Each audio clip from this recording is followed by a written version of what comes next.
2006 ഓഗസ്റ്റിൽ West Ham United Argentinian കളിക്കാരായ Carlos ടെവസിനെയും ഹാവിയർ മഷറാനെയും ഒരുമിച്ച് സ്വന്തമാക്കിയത് ഫുട്ബോൾ ലോകത്ത് വലിയ കോളിളക്കം സൃഷ്ടിച്ചു. ഈ കൈമാറ്റം പലപ്പോഴും പ്രീമിയർ ലീഗ് ചരിത്രത്തിലെ ഏറ്റവും വിവാദപരമായ ഒന്നായി മാറുകയും ചെയ്തു. ഇത് അന്വേഷണങ്ങൾക്ക് തുടക്കമിടുകയും ഒടുവിൽ നിയമ നടപടികളിലേക്ക് നയിക്കുകയും ചെയ്തു.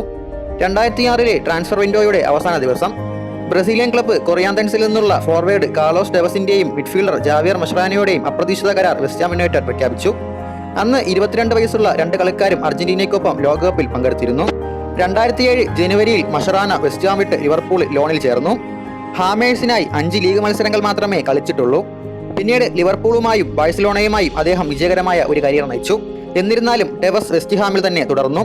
തുടക്കത്തിൽ കുറച്ച് ബുദ്ധിമുട്ടിയെങ്കിലും പുതിയ മാനേജർ അലൻ കർബിഷിലയുടെ കീഴിൽ തന്റെ ഫോം കണ്ടെത്തി.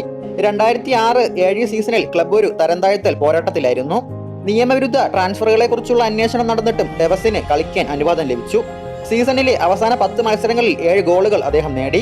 അതിൽ അവസാന ദിവസം മാഞ്ചസ്റ്റർ യുണൈറ്റഡിനെതിരെ 1-0 വിജയിച്ചതോടെ വെസ്റ്റ് ഹാമിന്റെ പ്രീമിയർ ലീഗ് പദവി ഉറപ്പിച്ച നിർണായക ഗോളും ഉൾപ്പെടുന്നു. 2007 ടെവസ് വെസ്റ്റ് ഹാം വിട്ട് മാഞ്ചസ്റ്റർ യുണൈറ്റഡിലേക്ക് പോയി.